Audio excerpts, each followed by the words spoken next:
बदलापूरचा पूर्व-पश्चिम भाग जोडणारा उड्डाणपूल. मात्र अयोग्य देखभाल आणि नियोजनामुळे आज या पुलाची अवस्था बिकट झाली आहे. स्लॅबच्या गॅपमध्ये डांबर पसरल्याने पुलावर भार वाढला.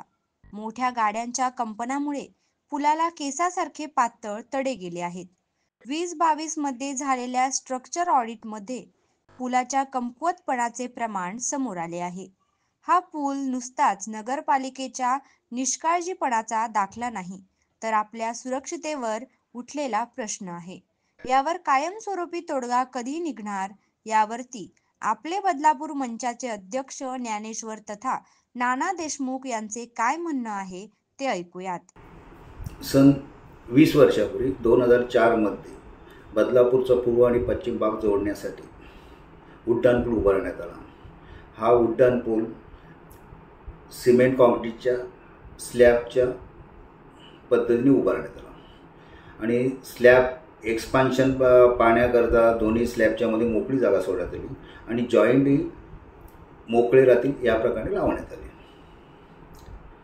परंतु झालं काय, अशा सिमेंटचा पूल बांधल्यानंतर त्याच्यावर डांबर पसरणं अयोग्य होतं. परंतु नगरपालिकेने काय केलं, त्याच्यावर दुरुस्तीच्या नावाखाली डांबर पसरण्याचे ठेके काढले आणि ही जी डांबर आहे ती त्या गॅपमध्ये मोकळ्या ठेवलेल्या सिमेंटच्या गॅपमध्ये बसली. ते जॉईंट्स त्यांनी पक्के केले.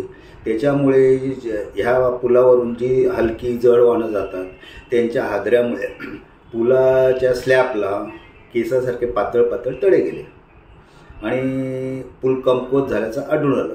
मग ह्या गोष्टीची शहानिशा करण्याकरता 18 वर्षानंतर म्हणजे 2022 साली व्हिजिटायटरने स्ट्रक्चर ऑडिट करण्यात आलं आणि स्ट्रक्चर ऑडिट केल्यानंतर ह्या गोष्टीला व्हिजिटायने पुष्टी केली की ह्याला बारीक बारीक तडे केलेले आहेत आणि हा पूल संपूर्ण पूलच वाहतुकीसारखा मोकळा झालेला आहे.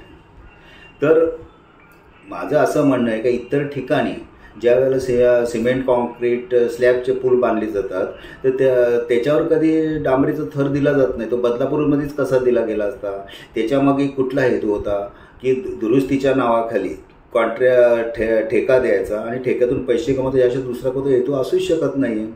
तर ह्या डांबराच्या सततच्या दुरुस्त्यामुळे डांबराच्या त्याच्यावर लेअर पसरल्यामुळे झालं काय की हादऱ्यामुळे हा लेअरला ब्रेकअप व्हायला लागलं, भेगा पडायला लागल्या. भेगा पडल्याला की खड्डे झाले की पुन्हा दुरुस्ती. हे दुष्टचक्र अभियान दूर झालं आणि नगरपालिकेचे कोट्यावधी रुपये ह्या पुलावर दुरुस्ती करता खर्च झाले. पण हे कोट्यावधी रुपये नुसते दुरुस्ती करता खर्च झालेच, पण त्याच्यामुळे त्यांनी पुलाचं मग नुकसान केलं. त्या गॅपमध्ये डांबर बसलं, स्लॅबमध्ये डांबर बसलं आणि आत्ता तर व्हिजिटायच्या तंत्रज्ञानाने म्हटलेलं आहे की त्याच्यावर 10 इंचाचा थर बसलेला आहे आणि ह्या 10 इंचाच्या थरामुळे पुलाचं वजन वाढलेलं आहे आणि त्याच्यामुळे पूल कमकुवत झालेला आहे. तर ह्या गोष्टीला जबाबदार कोण? जर आपल्या नगरपालिकेत स्थापत्यशास्त्राचे निपुण अभियंता आहेत, भरपूर आहेत, म्हणजे नगरसेवक पण आहेत. मग या नगरसेवकांच्या लक्षात ही गोष्ट का आली नाही आहे, तिची निपुणता त्यांनी का तिथे लावलेली नाही आहे? आणि ज्यावेळेला व्हिजिटायने हे केलं, ऑडिट केलं, त्याच्यानंतर हे निपुण अभियंता का बोंबाबोंब करू लागले?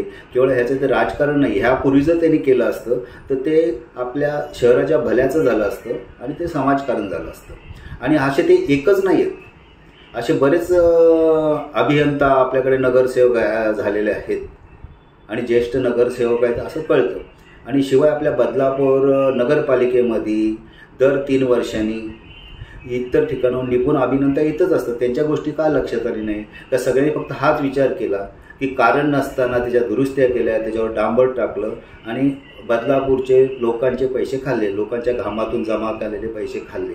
हा एक प्रकारची लूटच आहे. तर माझं असं म्हणणं आहे, माझं मी ज्ञानेश्वर उर्फ नाना देशमुख, संस्थापक नमस्ते ग्रुप, सर्व लोकांच्या वतीने मागणी करत आहे की ह्या दुरुस्त्यांच्या संदर्भात, ओव्हरब्रिजच्या दुरुस्त्यांच्या संदर्भात आणि धोकादायकाच्या संबंधात चौकशी करण्याकरता न्यायालयीन कमिटी नेमण्यात यावी, न्यायालयामार्फत त्याची चौकशी करण्यात यावी आणि ह्या गोष्टीला जबाबदार असणाऱ्या पदाधिकारी, अधिकारी व अभियंता, ठेकेदार यांच्यावर नियमानुसार कार्यवाही करण्यात यावी आणि बदलापूरचा जो मोफत जाणारा खर्च आहे, पैसा आहे तो वाचवावा आणि या सर्वांना न्याय द्यावा.